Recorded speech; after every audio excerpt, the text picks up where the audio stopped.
बिस्मिल्लाहिर्रहमानिर्रहीम। अज़ीज़ तलबा अस्सलाम वालेकुम।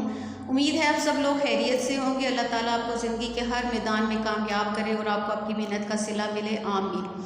हमने पिछली वीडियो में ख्वाजा हैदर अली आतिश की गज़ल के 3 अशार की तशरीह की थी, उसके मुश्किल अल्फाज के मानी देखे थे, शायर का तारुफ देखा था। अब हम करेंगे शेर नंबर 4 की 5, 6, 7 की तशरीह करेंगे, इसके सवालात के जवाब देखेंगे।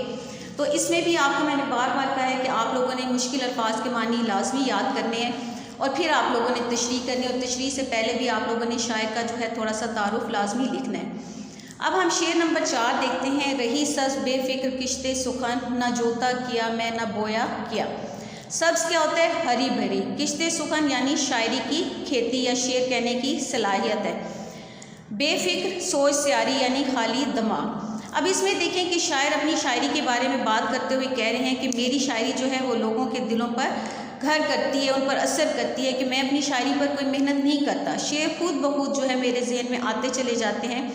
शायर अपनी शायरी को अपनी खेती करार दे रहा है और अपनी शायरी की तारीफ़ करते हुए कहता है कि जिस तरह किसान जो है वो पहले खेत को में हल चलाता है, फिर ज़मीन को हमवार करता है, फसल के लिए तैयार करता है, फिर उसमें बीज बोता है, वक्त पर उसे पानी देता है, फिर दिलो जान से उसकी देखभाल करता है, फिर कहीं जाकर उसकी जो मेहनत है उसको उसका फल मिलता है और वो अपनी मेहनत का फल पाता है। वो कहते हैं लेकिन मेरा मामला ऐसा नहीं है कि मेरी शायरी हमेशा जो है वो अच्छी रही है, मुझे इस पर कोई मेहनत करने की ज़रूरत नहीं रही, ना मुझे इसकी फ़िक्र है, मैंने इसके लिए कुछ भी नहीं किया, ये शुरू से ही सरसब्ज़ो शादाब है, ये मेरे लिए अतिय खुदाबंदी है। अतिय खुदाबंदी का मतलब होता है अल्लाह ताला का तोहफ़ा, मुझे इसके लिए कोशिश नहीं करनी पड़ती। ऐसा ही एक शेर जो है मीर तकी मीर ने भी कहा था, सारे आलम पर मैं हूँ छाया हुआ, मुस्तनद है मेरा फरमाया हुआ।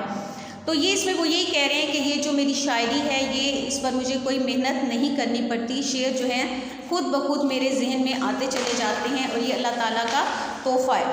अब शेर नंबर 5 देखें। ब्रह्मन को बातों की हसरत रही, खुदा ने बुतों को ना गोया किया। गोया होता है ज़बान देना, बोलना। ब्रह्मन किसे कहते हैं? हिंदुओं की एक आला ज़ात है जिन्हें पुजारी जो है वो बनने का हक़ होता है।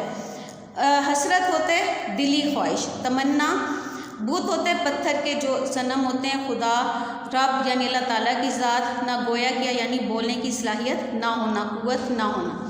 अब इस तशरीह में देखें कि ब्रह्मन जो है वो हिंदुओं की सबसे ऊंची ज़ात है जो कि बुत परस्त हैं। हिंदुओं का अक़ीदा है कि उनके जो बुत हैं जिन्हें वो खुदा मानते हैं उनके सारे काम कर सकते हैं।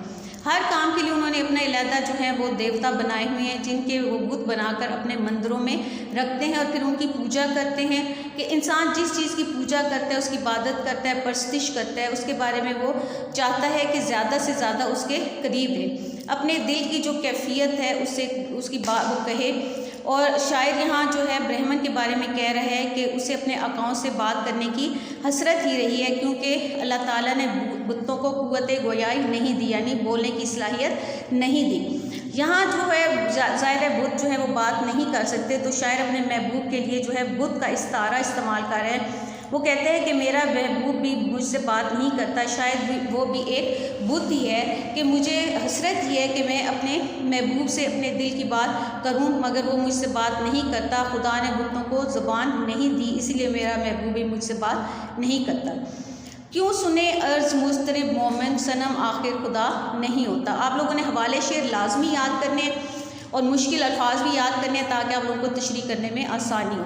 और अगर आप लोगों को मेरी वीडियो अच्छी लग रही है तो इसको सब्सक्राइब करें, लाइक करें और शेयर करें। अब शेर नंबर 6 देखें। मज़ा गम के खाने का जिसको पड़ा वो अश्कों से हाथ अपना धोया किया। मज़ा यानी लुत्फ़, गम खाना ये मुहावरा है, मतलब है दुख उठाना। अश्क होते हैं आंसू। अब ज़िंदगी और गम जो है वो लाजिम व मलज़ूम है, यानी ज़िंदगी में गम भी आते हैं और खुशियाँ भी आती हैं, और शायरी में गम और इस निस्बत से आंसुओं को भी बड़ी अहमियत हासिल है। शायर चूँकि ज़्यादा हसास होते हैं, वो इन कैफियत को ज़्यादा महसूस ही नहीं करते बल्कि बढ़ा चढ़ा कर भी पेश करते हैं। यहाँ शायर बड़ा ही सादी सी बात कर रहा है कि जिसको गम खाने का मज़ा पड़ जाए, यानी जिसकी किस्मत में गम लिख दिए जाए, उसे फिर आंसू बहाने के लिए भी तैयार रहना चाहिए। उसकी आंखों से आंसुओं का जो सैलाब है वो उमड़ता रहेगा, यहाँ तक कि वो एक दिन जो है वो इन आंसुओं से हाथ धो बैठेगा, यानी उसकी आंखों से जो आंसू हैं वो खुश्क हो जाएंगे। तो यहाँ जो है शायद ये कह रहे हैं कि एक इसका मफहूम ये भी हो सकता है कि जब गम सहने का सलीका आ जाता है तो फिर सब्र भी आ जाता है। तो शायर कहते हैं कि जिसे गम सहने और बर्दाश्त करने की आदत हो जाती है, फिर वो गम के बगैर रह नहीं सकता। खुशी उसके लिए बेमानी सी चीज़ हो जाती है, उसे गम में ही मज़ा आता है। वो गम का इस कदर आदी हो जाता है कि गम के असरात उस पर ज़ाहिर नहीं होते। शेर देखें, रंज से खूगर हुआ इंसान तो मिट जाता है रंज, मुश्किलें इतनी पड़ी मुझ पर के आसान हो गई।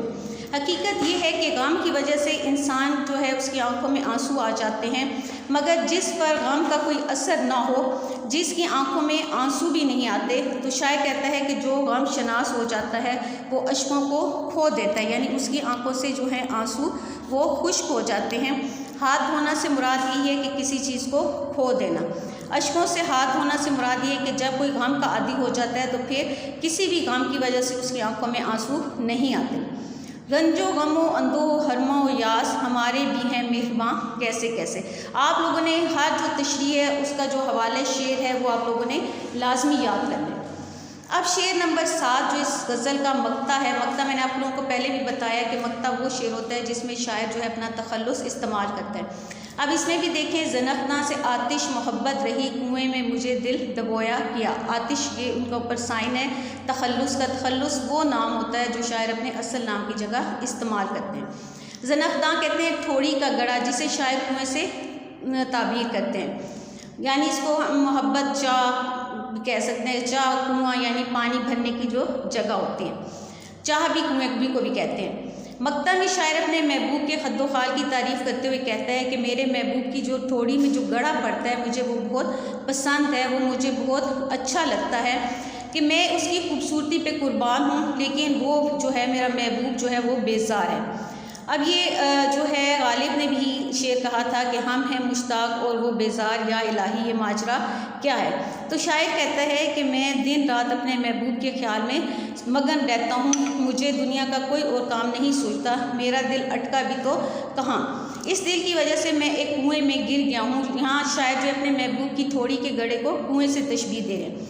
शायर अपने महबूब की थोड़ी के गड़े को कुएँ से तशबीह देते हुए कहते हैं कि जिस तरह इंसान किसी कुएं में गिर जाए तो उसके लिए बाहर निकलना मुश्किल हो जाता है, इसी तरह मेरे दिल ने मुझे महबूब की थोड़ी के गड़े में मशगूल कर दिया है। मेरा दिल चाहता है कि मेरा महबूब जो है वो मुझसे बात करे और मेरी तरफ देखे, मेरी तरफ निगाह करे, लेकिन वो मुझे देखता ही नहीं है। मैं उसके चाहे ज़नख़दा को देख कर ही खुश होता हूँ। अब मुझे अपना कोई होश नहीं कि मैं कहाँ हूँ, मेरी कैफियत डूबने वालों जैसी हो गई। जैसे कुएं में कोई शख्स डूब जाता है तो वो अपने महबूब की जो थोड़ी का गड़ा है उसको कुएं से तशबीह दे रहे हैं। ये आप लोगों के साथ जो अशार थे उसकी तशरीह मुकम्मल होगी। उम्मीद आप लोगों को समझ आ गई होगी। मैं बार बार आप लोगों को कह रही हूँ कि आप लोगों ने मुश्किल अल्फाज के मानी लाजमी याद करने हैं ताकि आप लोगों को तशरीह करने में आसानी रहे।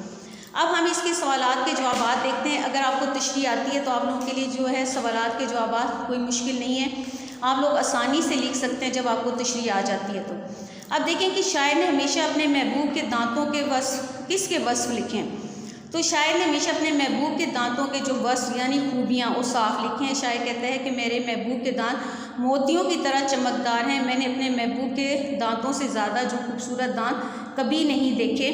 मैं जब अपने महबूब के दांतों के औसाफ बयान करता हूँ तो मुझे यूँ महसूस होता है जैसे मेरा कलम जो है वो मोती परो रहा है। अब सवाल नंबर 2 देखें कि शायर की उम्र कैसे बसर हुई। तो शायर की उम्र जागने में और उसकी किस्मत सोने में गुजर गई।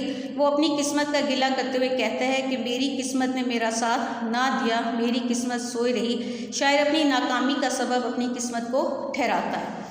अब सवाल नंबर 3 देखें कि शायर ने अपनी किश्ते सुखन के बारे में क्या कहा है।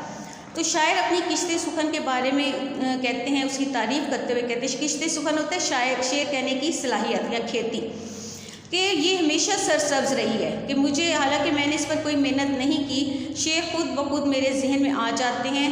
किसान तो अपने खेत में हल चलाता है, बीज बोता है, फिर फसल तैयार होती है, मगर मैंने ऐसी कोई मेहनत नहीं की। ये मेरे लिए अल्लाह ताला का तोहफ़ा है कि मैं इस पर कोई मेहनत भी नहीं करता और शेर खुद ब खुद मेरे जहन में आ जाते हैं। ब्रह्मन को किस बात की हसरत रही। ब्रह्मन को अपने बुतों से बात करने की हसरत रही, लेकिन अल्लाह ने बुतों को बोलने की ताकत नहीं दी और वो बात नहीं कर सकते। अब सवाल नंबर 5 देखें कि शायर का कलम क्या काम करता है। तो शायर का कलम हमेशा अपने महबूब के दांतों के वस्फ लिखते हुए मोती ही परोता रहा। वो कहते हैं, शायर कहते हैं कि जब मैं अपने महबूब के दांतों की तारीफ़ करता हूँ तो मुझे यूँ महसूस होता है जैसे मेरा कलम जो है वो मोती परो रहा है।